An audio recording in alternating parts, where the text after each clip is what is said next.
You won't believe what my own son did to me. One morning, I woke up to find a letter on my doorstep, a foreclosure notice for the house I fully owned. My hands were shaking. How was that even possible? Then, I saw it. My name, my signature, written perfectly at the bottom of a document I had never seen before. My son, my own flesh and blood, had forged my signature, just to sell the house I built with decades of sacrifice. What you're about to hear is not just a story, but a reckoning. Comment below where you're watching, and don't forget subscribe for more stories like this. My name is Lala. I'm 58 years old, and until not too long ago, I thought family meant everything. But trust me, sometimes, the people you raised are the first ones to bury you alive. Asterisk. For a few minutes, I genuinely believed it was some sort of scam. I double-checked the sender, the agent, the buyer, everything, but the details were real. The buyer's name, the realtor, the price, the date, everything matched perfectly, except for the minor detail that I had never agreed to sell my home. My home wasn't just any house. It was the place my late husband and I built together over 30 years. The garden, where we planted those silly cherry blossoms that never bloomed right. The kitchen, where I taught my son how to make pancakes, though. Thinking back, maybe I shouldn't have bothered. I felt my heart sink into my stomach. A part of me tried to convince myself this was a clerical error. Someone else's property got mixed with mine. But deep down, I knew something darker was unfolding. I picked up the phone and called the real estate agency listed on the paperwork. A woman answered cheerily, asking how she could assist. I told her I was calling about the pending sale of my property, and the line went quiet for a moment longer than felt comfortable. Then, her voice returned, a little more cautious. "Oh yes, Mrs. Lala, we've been coordinating with your son on this. The contracts are nearly finalized. We just need your final confirmation." My son. My voice cracked, barely recognizable to me. What son? Evan Smith. He's the one who provided us with the signed documents. I nearly dropped the phone. I couldn't breathe. My son, my own flesh and blood, Evan, the boy I stayed awake nursing through colic, the kid I worked double shifts for so he could have piano lessons. He skipped half the time, by the way. That Evan. I managed to croak out, "Could you please send me copies of everything?" Pretending to stay calm, and hung up. When the documents hit my email minutes later, the truth was blinding. His forged signature was sloppy, but obviously an attempt to mimic mine. The sales terms weren't even fair. It was practically a giveaway. Worse, the closing date was just 2 weeks away. 2 weeks before I would have unknowingly been evicted from my own home. A memory floated back from just a few weeks earlier. Evan visiting me, acting strangely polite, more affectionate than usual, asking weird questions like, "Hey mom, do you even use the backyard anymore? And do you ever think about moving somewhere smaller?" Back then, I brushed it off as idle chat. Now I realized it was groundwork. Manipulation dressed as concern. Here's an odd thing. I noticed too, he had gifted me a fruit basket that day. Evan never gives gifts. Not ever. I should have known something was up when I found out half the fruit was plastic. I stared at my phone for nearly an hour. What do you do when the betrayal comes from the one person you would have taken a bullet for? My hands trembled, fists clenched, stomach twisted into knots. I wanted to scream, cry, throw something, anything, but instead, I just sat there, numb. For the first time in my life, I felt old. I felt disposable. But then, a little voice inside whispered, "Not so fast." That's when something flipped inside me. No, I wasn't going to let this go.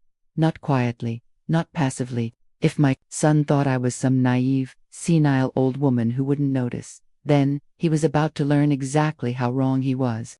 I didn't sleep that night. I tossed and turned, staring at the ceiling, mind racing between betrayal and strategy. The more I thought about it, the angrier I got. No, angry isn't even the right word.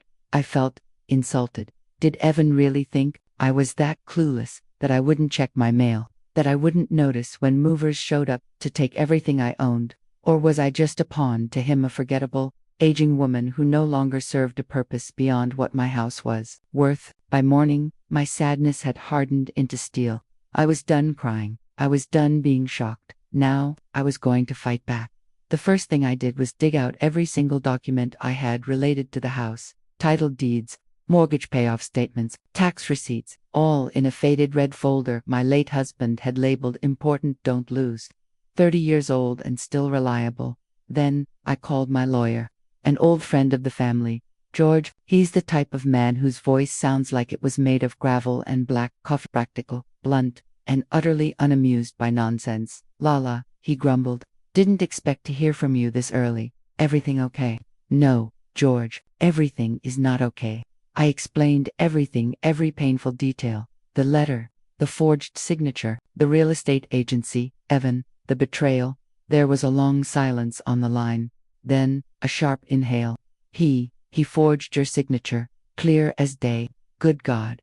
All right, listen to me carefully. First, you're going to forward every single document to me, every email, every scanned paper. I don't care if it's a receipt for a pencil, if it has the agency's name or Evan's name on it. I want it. I could hear him pacing, clicking his pen. Second, do not confront him yet, don't tip him off, not until we know exactly how far this goes. It felt strange, holding in the rage.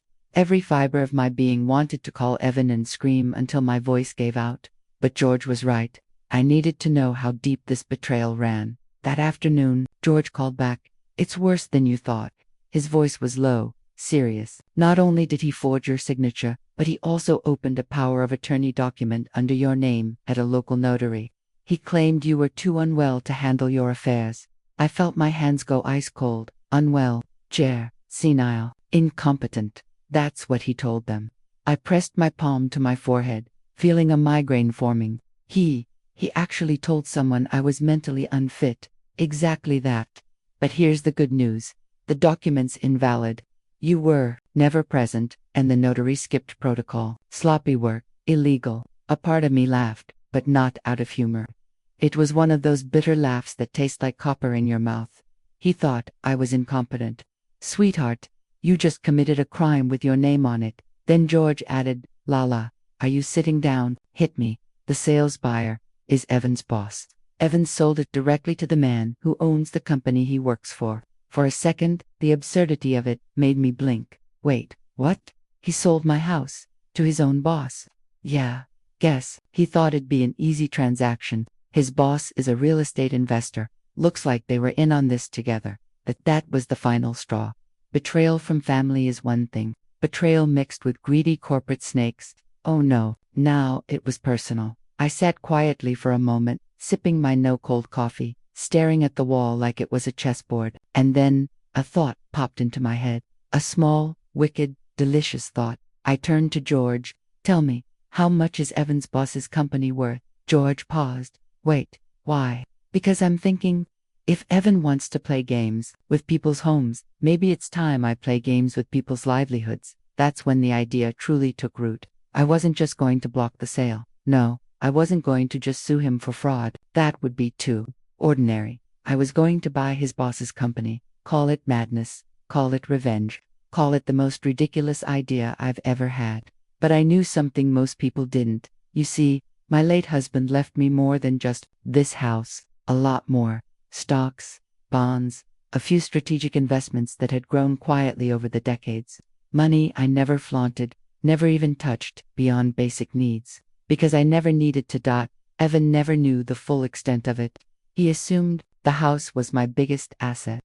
Oh, sweet child, if only you'd ever bothered to ask. Here's a weird thing. While going through the old investment accounts, I found a small note from my late husband tucked into one of the folders.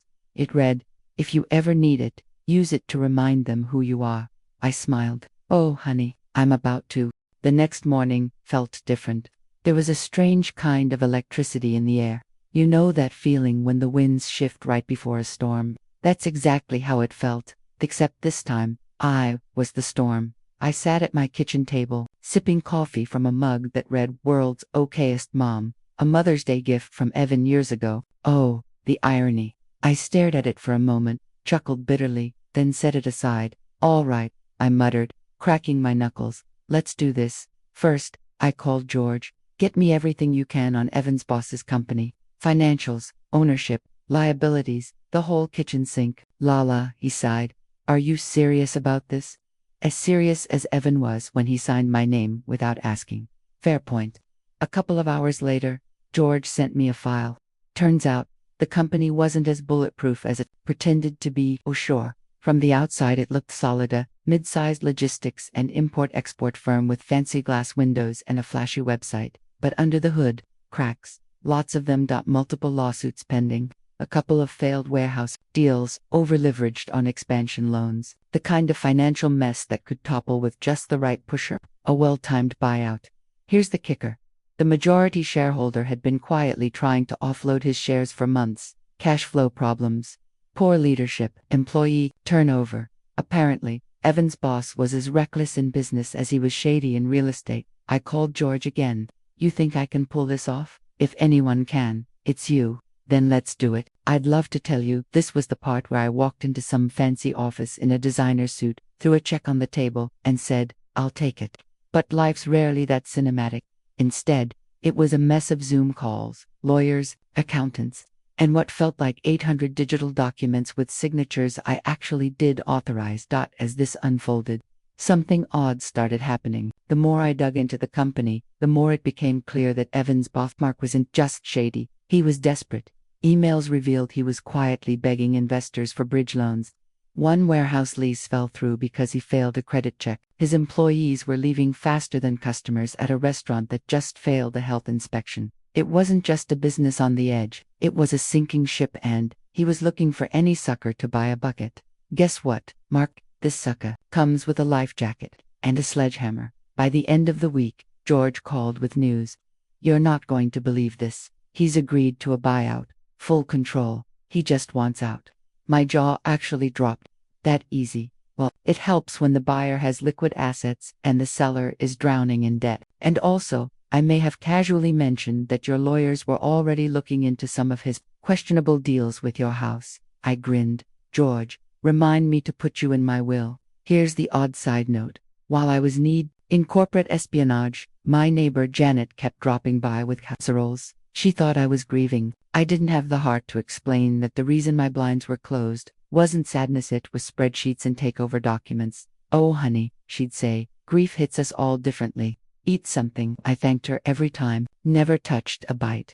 My stomach was too busy knotting over $1 million wire transfers to handle tuna casserole. Then came the day it was official. Papers signed, transfers complete. I now owned 68% of the company. Mark was out, gone, vanished like a bad smell after opening a window. I sat in my living room that evening, wine in hand, staring at the confirmation email. It felt surreal. A retired woman, a grandma, owner of a company. And guess who still worked there? Evan. Oh yes, my son, the same son who forged my signature, tried to steal my home, and probably still didn't know I was now technically his boss's boss. The thought made me chuckle so hard, I nearly spilled my wine. Now, some people would say revenge is petty, but to them, I'd ask, have you ever had your own child try to erase you like you were some outdated file on a computer? If not, sit this one out. Still, it wasn't just about revenge. No, it was about reminding him and everyone that I wasn't some fragile old woman waiting quietly for my turn to fade away. I was Lala. I was the woman who raised him, fed him, nursed him when he had chickenpox, paid for his braces, paid for college, and apparently, now, paid for his paycheck. The next step. Oh, that was the fun part. I drafted an email to HR under my new authority.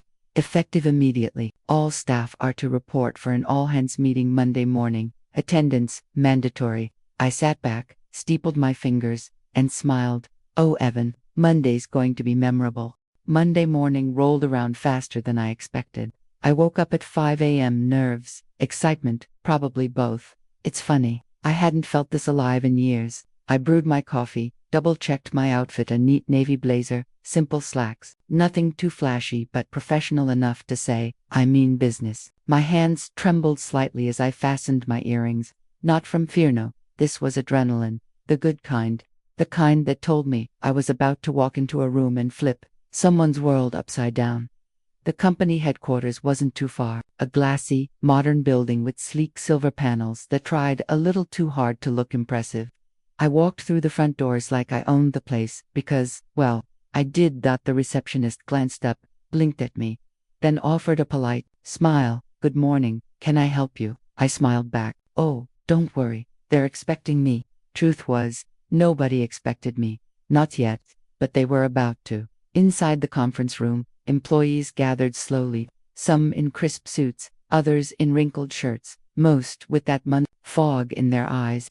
Evan strolled in mid-conversation with a coworker, coffee in one hand, his phone in the other. His face looked relaxed, completely oblivious, until he saw me. His jaw slackened, his eyes blinked twice, then narrowed. Confusion, annoyance, a flicker of panic. "Mom, what are you doing here?" I tilted my head slightly, offering the kind of smile that only mothers can, half loving, half, "You're about to regret everything. Sit down, Evan." He froze. Around us, murmurs started bubbling. People glanced at each other. One whispered, "Wait, did she just say mom?" The HR manager stepped forward awkwardly. Ma'am, I'm not sure you're supposed to." I pulled out the official letter, stamped, signed.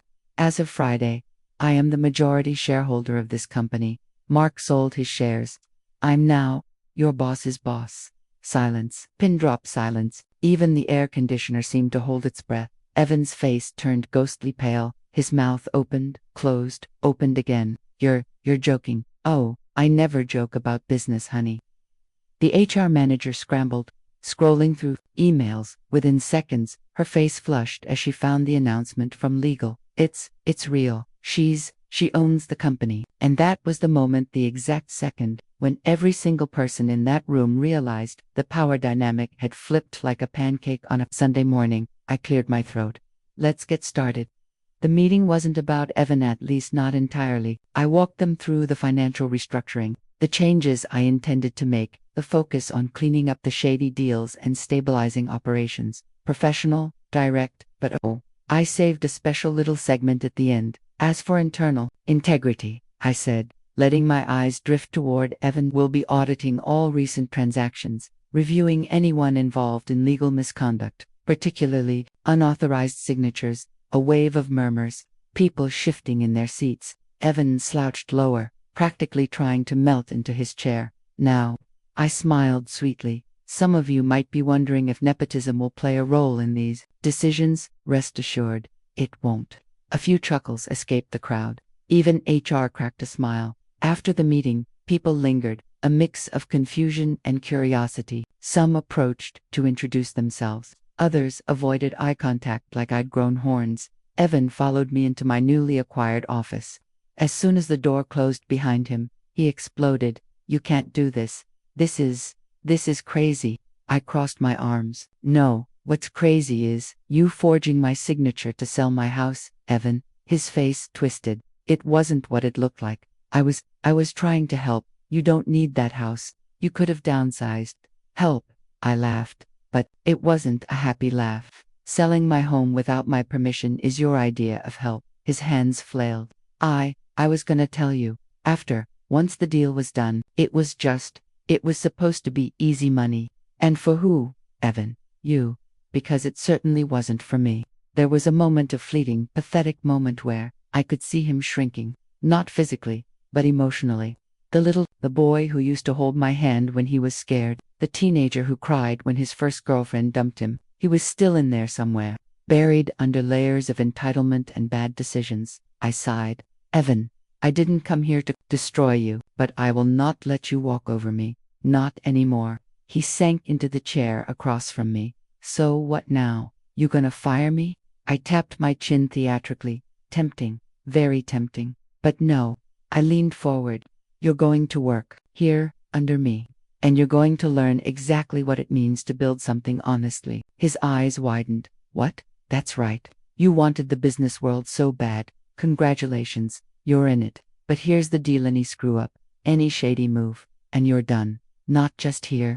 I'll make sure no company in this industry touches you again." He swallowed hard.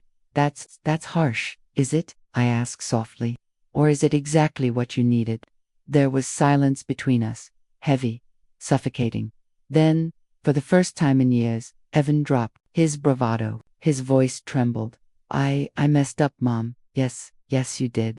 We sat there for a while, not boss and employee, not enemies, just mother and son. Two deeply flawed humans staring at the wreckage of what used to be trust. But sometimes you can build something new from ruins.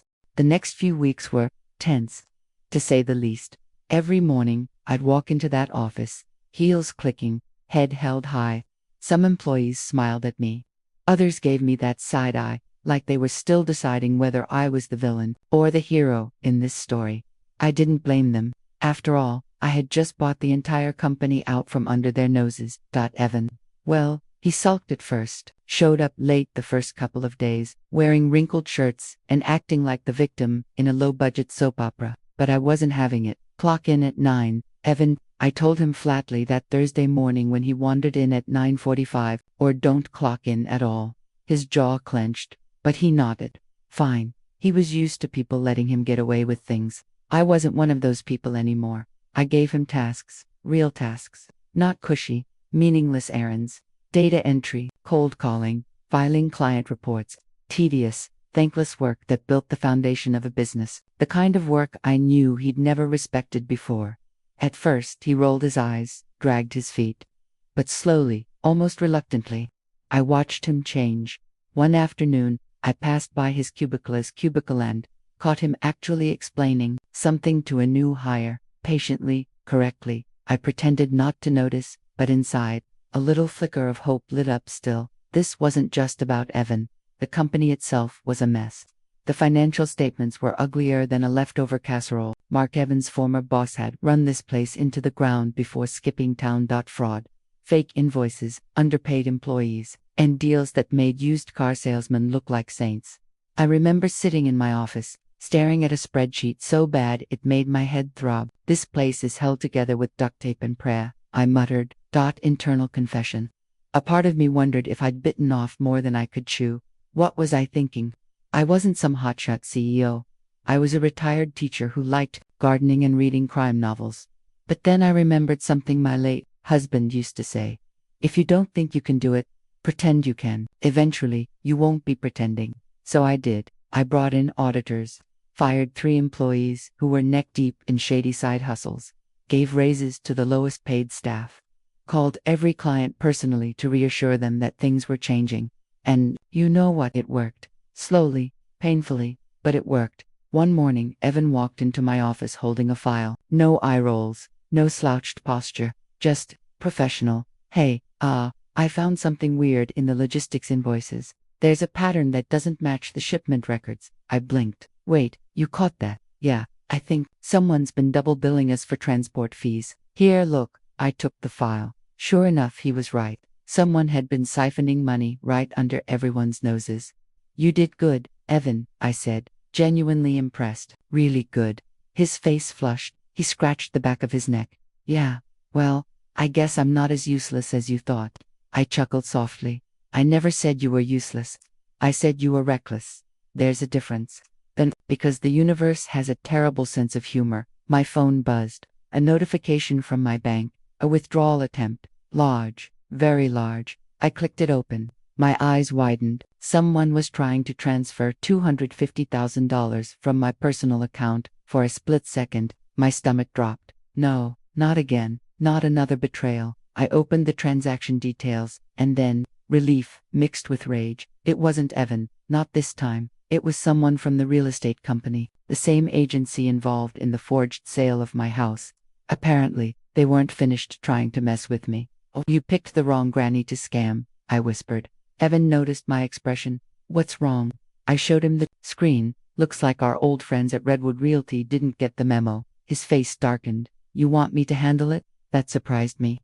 The old Evan would have avoided confrontation like the plague. But this was different. I shook my head. No, but you're coming with me. And that's how, a few hours later, we walked into the lobby of Redwood Realty together, side by side. The receptionist blinked in confusion. Can I help you? Oh, absolutely. I smiled, pulling out a stack of legal papers. You can start by telling your boss that his worst nightmare just walked in.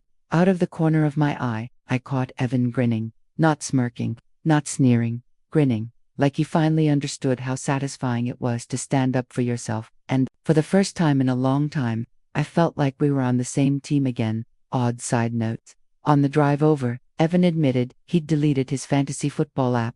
Too distracting, he said. I nearly crashed the car from shock.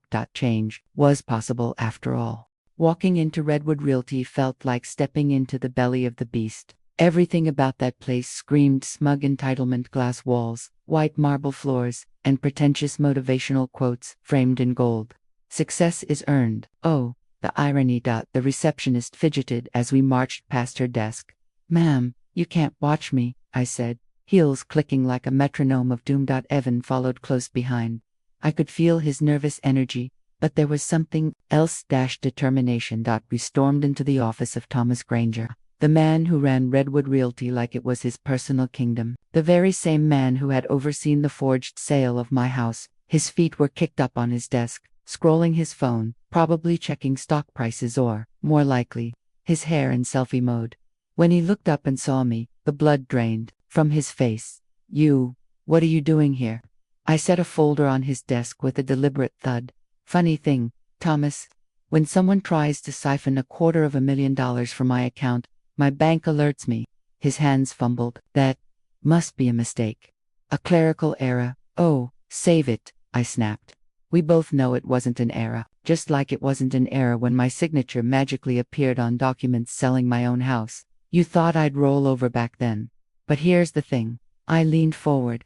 I don't roll over. I rebuild. And now I'm here to take back what's mine and then some. Evan stood beside me, crossing his arms like the world's most unlikely bodyguard. His glare alone could melt steel.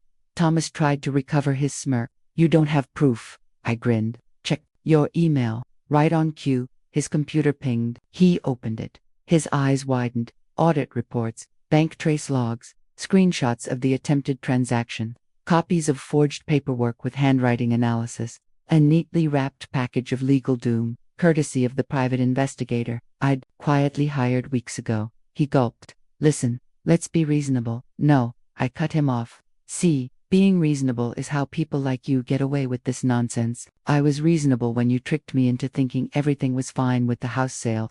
I was reasonable when you blamed it on a junior associate. Not anymore. For a long moment, silence.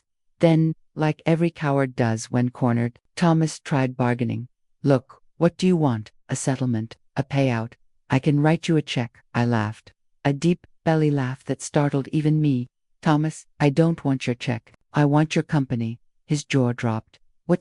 Effective immediately. You'll sign over majority ownership of Redwood Realty, all your assets tied to it, or we go to court. The fraud charges alone will bury you. Add wire fraud, attempted grand larceny.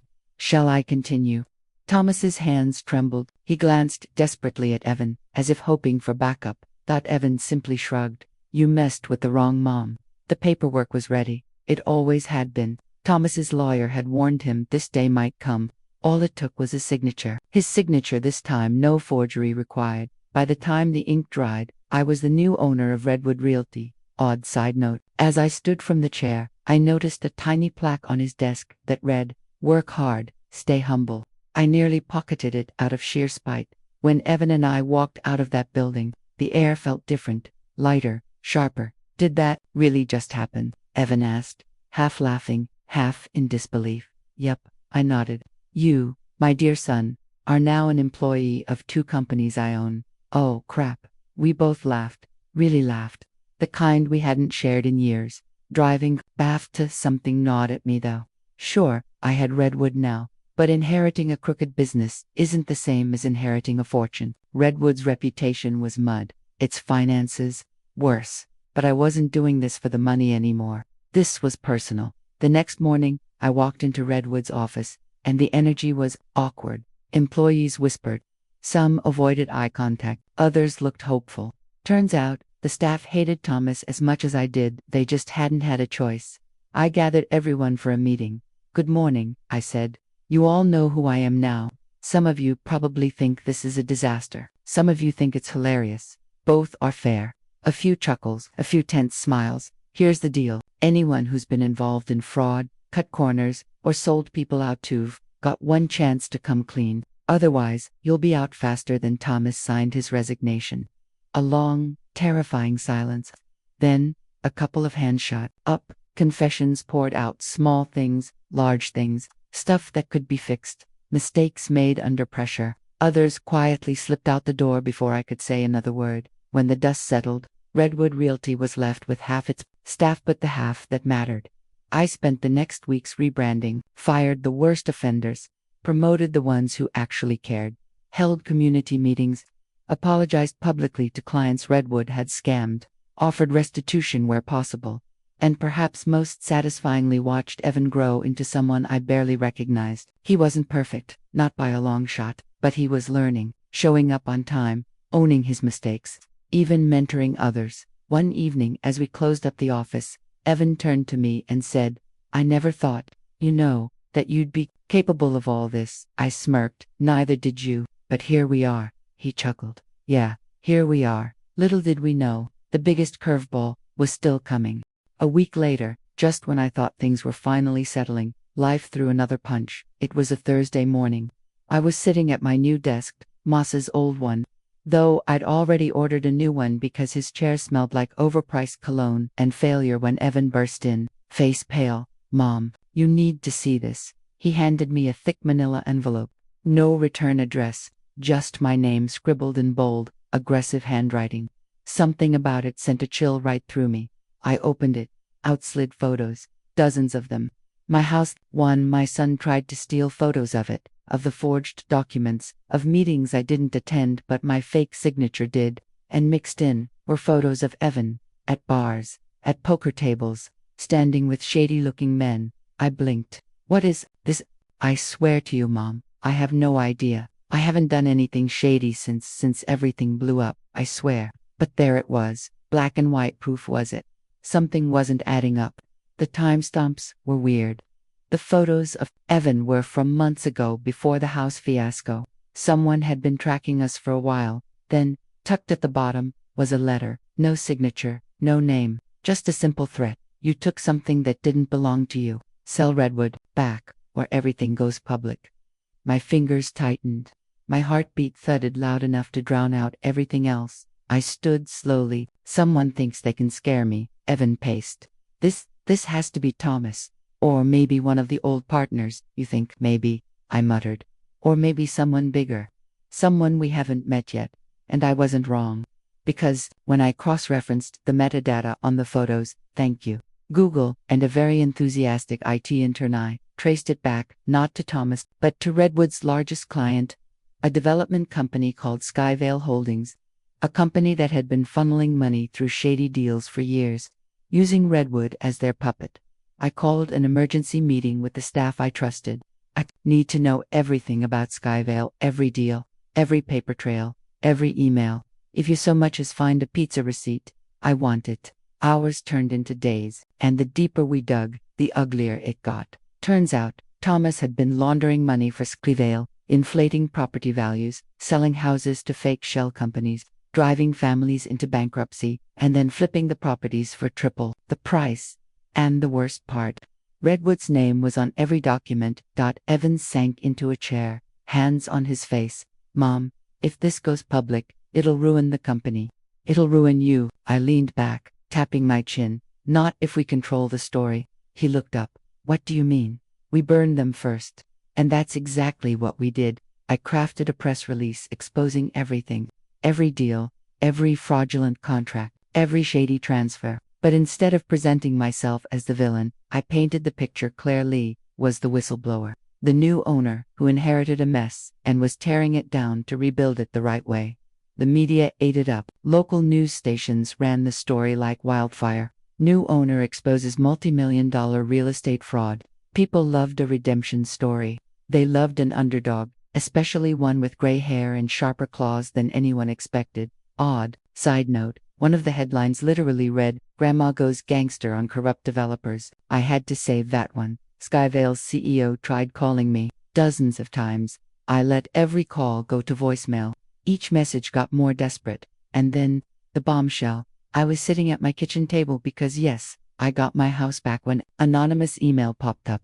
Attached were internal memos from Skyvale's executives. Proof that they were planning to frame me as the mastermind behind the entire scheme. They really think I'm dumb enough to fall for this? I chuckled. Sipping my tea, I forwarded it directly to the district attorney's office. By the end of the week, the CEO of Skyvale and two of his senior executives were arrested. It wasn't over yet, though. There were court hearings, lawsuits, clients demanding answers. I stood in front of more microphones in a month than most people do in a lifetime. But I didn't hide, I didn't flinch.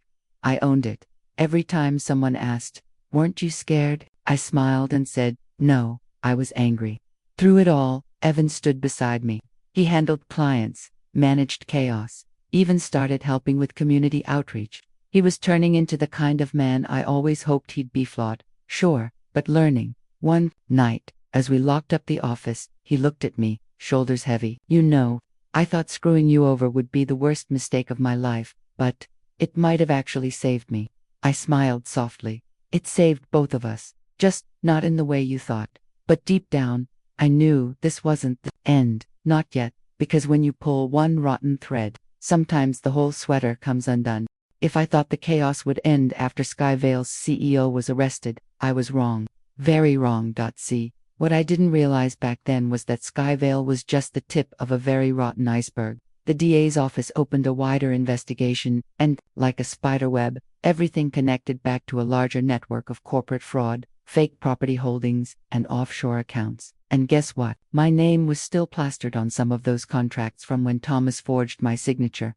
I sat in my living room, fingers tracing the grain of my reclaimed oak coffee table, the only piece left from my original home that felt untouched by the mess, my stomach twisted into knots. I wasn't sure if it was anger, fear, or just exhaustion. That's when the letter came.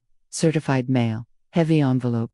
Inside, a formal notice. I was being summoned to testify before a federal grand jury. Of course, I muttered, tossing the papers onto the table. Because why not? Evan walked in just as I was pouring myself a whiskey. "Mom, you don't even drink whiskey." "Today, I do." He sat down, eyeing the letter. Are you in trouble?" I sighed, swirling the amber liquid. "Not yet. But if I play this wrong, yeah, it could get ugly." For a split second, he looked like the scared little boy I used to tuck into bed. Then, just as quickly, he straightened his shoulders. "We'll figure it out, together." Strangely, it comforted me more than I expected. The following week was a blur of meetings with lawyers, reviewing documents, trying to untangle the mess Thomas left behind. Every time I thought we'd reached the bottom, another layer peeled. After turned out Thomas wasn't just forging my signature. He'd also signed several properties under my name as collateral for debts I never knew existed. And these weren't small-time debts. These were cigar smoke in a darkroom kinda debts. I remember staring at one document that claimed I owned a waterfront casino in Atlantic City. "Oh, come on," I groaned. "I haven't even been to Atlantic City." An odd side note, the casino was named Lucky Lola's. No joke. Either Thomas had a weird sense of humor, or the universe was trying really hard to be ironic. At the grand jury hearing, the lawyers grilled me. Their eyes searched for any flicker of guilt or complicity. I sat there, hands folded neatly, meeting every stare. "No," I said clearly, "I did not authorize any of those transactions. And yes, I can prove it." I handed over my own records, emails, handwriting analysis, my bank statements. I even showed them the dated footage from when I was at my sister's house across the country during one of the forged signings. After 5 grueling hours, one of the investigators finally sighed. "Ms. Lala, it appears you were a victim in this, again, story of my life." I chuckled dryly. But just as I was standing to leave, another agent slipped me a note. It read, "You should look into Green Rock Holdings." Quietly, Green Rock Holdings. I'd never heard the name before, but the second I Googled it, my blood ran cold. It was an umbrella company, one that owned, guess what? Thomas's bosses, Bofta's company. Suddenly, it clicked. This wasn't about one bad son, or even a bad company. This was a systemic scam spanning cities, states, possibly countries. I wasn't just a victim anymore. I was sitting on the front lines of a financial war. Evan leaned over my shoulder as I scrolled. Do we even want to touch this?" I turned to him, narrowing my eyes. I didn't come this far to quit now. And so, we started digging. We traced Green Rock shell companies, found offshore accounts in the Caymans, spotted patterns in their property sales buy low, inflate values with fake bids, then flipped them to another shell company they owned, all while pocketing millions in tax loopholes. The more I found, the more I realized something truly sinister. This wasn't just corporate greed. Real families were losing homes. Elderly folks were getting scammed out of retirement funds. Single moms were being sold houses with fake inspections, only for them to collapse months later. It stopped being about me. This was bigger now. Evan and I set up meetings with reporters, federal agents, even local community organizers. I leaked documents anonymously. We started a paper trail so wide and so undeniable that even the most corrupt politicians couldn't look away. Of course, not everyone was happy. One morning, I found a dead rat taped to my office door. Classic intimidation tactic. Subtle, I muttered, snapping a photo before calling the police. Evan was rattled. Maybe we're in over our heads. Probably, I admitted, but it's too late now. Besides, I gave him a small grin. When have we ever been the type to back down? To keep things interesting, I started documenting everything. Photos, videos, audio recordings. Not for the courts. Not even for the media. For myself, because one day, I knew, I'd sit on my porch, sip a margarita, and laugh about all this insanity. Or at least, that's what I told myself. Because deep down, a nagging voice whispered, this was far from over. The day the first major headline broke, I was eating toast. Just plain toast with butter, not exactly the meal you expect when toppling a corporate empire. Greenrock Holdings under federal investigation for fraud, money laundering, and racketeering. There it was, front page. Evan rushed in, holding his phone. Mom, it's everywhere. Look at this TV, Twitter, even TikTok. I glanced up, chewing slowly. Well, guess breakfast just got more interesting.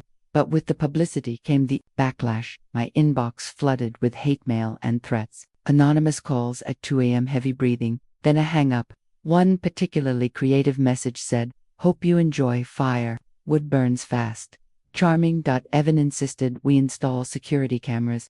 I agreed but told him, make sure they're cute ones. If I'm going to be spied on, I want it to match my garden gnomes. A weird side note. One of the gnomes got stolen. A single ceramic gnome, gone. Out of everything happening, that unsettled me the most. Who steals a gnome? But back to the real battle. The investigation widened. Arrests started happening first. Low-level brokers, then middle managers, and then, the dominoes kept falling. Turns out, Thomas's boss wasn't just some sleazy executive. He was the front for a network laundering millions through fake consulting fees, shell companies, and inflated property values. Every dotted line, every forged signature, had been feeding this beast for years. And guess who helped expose it? Me, a retired woman who just wanted her house back. Still, Thomas remained strangely quiet. No calls, no groveling, not even a passive-aggressive text. Part of me wondered if he was running, or maybe plotting. Then, one afternoon, Evan walked into my room pale as a sheet. Mom, you're not going to believe this. He handed me his laptop. On the screen was a listing. My old house, for sale. Again, I blinked. That's impossible. We froze the deeds. We filed fraud claims. How? Evan scrawled. Look at the seller's name. I leaned closer. Thomas L. Parker, my son, my own flesh and blood, trying again to sell the house he illegally stole from me in the first place. It felt like someone had punched me square in the chest. A mix of rage, sadness, and an disbelief. He forged new documents, Evan murmured. Different lawyer, different title company. He's running it through some shady offshore firm. I stood up, pacing. No, he doesn't get to do this. Not again. Not ever. And that's when the idea hit me. If Thomas wanted to play dirty, fine, but he forgot one thing. I now had connections. Real ones, federal agents, investigators, reporters, and most importantly, a certain investor friend I'd met during the Green Rock chaos. His name was Samuel. Older gentleman, former CEO, turned venture capitalist, retired, but still powerful. I called him. Samuel, how do I buy a company? He chuckled. Depends, what kind of company? Thomas's boss's company. Silence, then a slow whistle. You're serious, dead serious. Samuel explained it wouldn't be straightforward. I couldn't just waltz in with a checkbook, but with the right proxies, the right shell holdings, and a little financial leverage. it was possible, especially since the company's stocks were tanking from the investigation. You've got about a 2-week window before the vultures move in, Samuel warned. 2 weeks. Challenge accepted. That I cashed out investments, liquidated assets, sold a few things I didn't care about, like the vintage wine collection from my ex-husband's basement. He always said I couldn't tell the difference between red and white. Anyway, Evan raised an eyebrow as I listed my antique piano. Mom, are you sure about this? Evan, I smiled. I've never been more sure of anything in my life. We worked day and night. Paperwork, lawyers, accountants. At one point, Evan collapsed onto the couch and groaned. This is more stressful than my entire college degree. But the pieces came together. Just as the company was preparing to file for bankruptcy protection to shield its remaining assets, a mysterious investor group swooped in. My group. Within 48 hours, the ownership flipped. I was the majority shareholder, and suddenly, my son's boss had a new boss, me. The first order of business: canceled the sale of my house, effective immediately, legal, clean, unbreakable. The second order: send Thomas an official notice. All employment contracts under review. You are suspended pending investigation. I wish I could have seen his face when he read that. But what came next? Oh, that was the cherry on top. Thomas stormed into the company's downtown office 2 days later. I was already there, sitting behind the mahogany desk in the executive suite. Mother, what the hell is this? He snarled. I folded my hands, smiling sweetly. Oh, this, just me, exercising my rights as the majority owner. His jaw clenched. You can't do this. Check the paperwork, sweetheart. I slid a folder across the desk. He flipped it open. His face went pale. His hands trembled. You're insane. No, Thomas, I'm thorough. I leaned back, letting the satisfaction wash over me. Oh, and by the way, the company car. You'll need to return that. I stood, walked around the desk, and patted his shoulder. This could have all been avoided, but you just couldn't help yourself, could you? For once, Thomas had no snark, no clever comeback, just a stunned, broken silence. As he walked out head down, fists clenched, I couldn't help but think, sometimes, karma needs a little push. The day after I effectively became Thomas's boss, I expected things to spiral quickly, and they did. By 9 a.m., news outlets were already reporting surprise buyout shakes former Greenrock subsidiary. Reporters camped outside the company headquarters. Employees whispered in the halls, texting their friends things like, "You won't believe who's in charge now." Evan sat beside me in the office, sipping coffee. Mom, I can't believe you actually pulled this off. I smiled, tapping my nails against the oak desk. Neither can I, to be honest. But you know what? It feels right. But things weren't over. Not yet. Thomas still had one more play left in him. That afternoon, my lawyer walked in holding a thick manila envelope. It's from Thomas, she said flatly. He's suing you. Of course he was. Of course. The claim: emotional distress, financial sabotage, unlawful termination. I nearly laughed out loud. Unlawful termination. He forged my signature, twice. My lawyer grinned. It's a weak case. Pure noise. He's trying to scare you. Still, part of me felt, tired. Not defeated, but tired. How did it come to this? My own son, my own flesh and blood, suing me, after everything. There was this ache in my chest, not sadness exactly, but a strange emptiness. I glanced out the window, watching people cross the busy street below. Life was moving on for them. Would it for me? But just as that melancholy threatened to settle in, Evan nudged me. Mom, look. He handed me his phone. On the screen was a video posted by one of Thomas's former coworkers. It showed Thomas at a bar, drunk, yelling about how he was going to scam the next investor who came along. The caption: "This guy was our VP. No wonder the company tanked." Public opinion shifted fast. Comments flooded in. Wow, no sympathy for him. His mom's a legend. She should run for mayor. The lawsuit dropped within 72 hours. Thomas's lawyer probably realized they'd get laughed out of court. But here's the kicker. The company thrived under my leadership. Turns out, when you cut out the corruption and focus on actual work, people are more productive. Profits rebounded. Employees got bonuses. Customers returned. And me, I didn't stay CEO for long. I handed the role over to a capable young woman named Maria, one of the brightest minds in the company, who'd been overlooked for years by the old regime. But before stepping down, I made one final decision. I called a meeting, gathered the remaining staff, and said, I want to show you the house my son tried to steal from me. We all took a company shuttle to my house, the house. Standing there, on the driveway, I told them the whole story. No corporate jargon, no coding, just the truth. This house isn't just a building.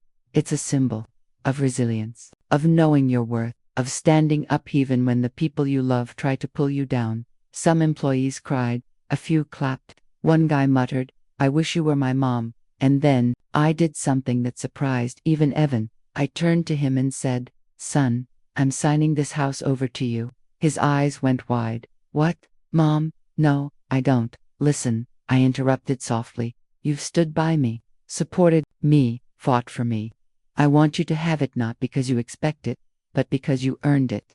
Evan hugged me so tightly I nearly couldn't breathe. I'll take care of it, Mom. I swear. But as for Thomas, I didn't disown him. I didn't destroy him. I simply cut ties. Completely. No money. No second chances. No more door left open. Sometimes, the kindest thing you can do is let someone face the consequences of their own choices. In the weeks that followed, life felt peaceful. I tended to my garden, took long walks, learned how to make sourdough bread. Spoiler, I failed twice, but third time's the charm. I realized something else. Getting older doesn't mean getting weaker. It means getting wiser. It means knowing when to fight and when to rest.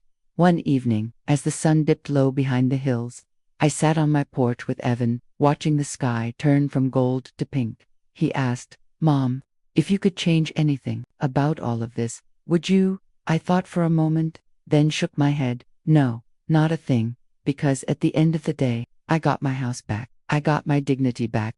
And I learned that no matter how messy family can get, I am not someone you mess with. Not now, not ever.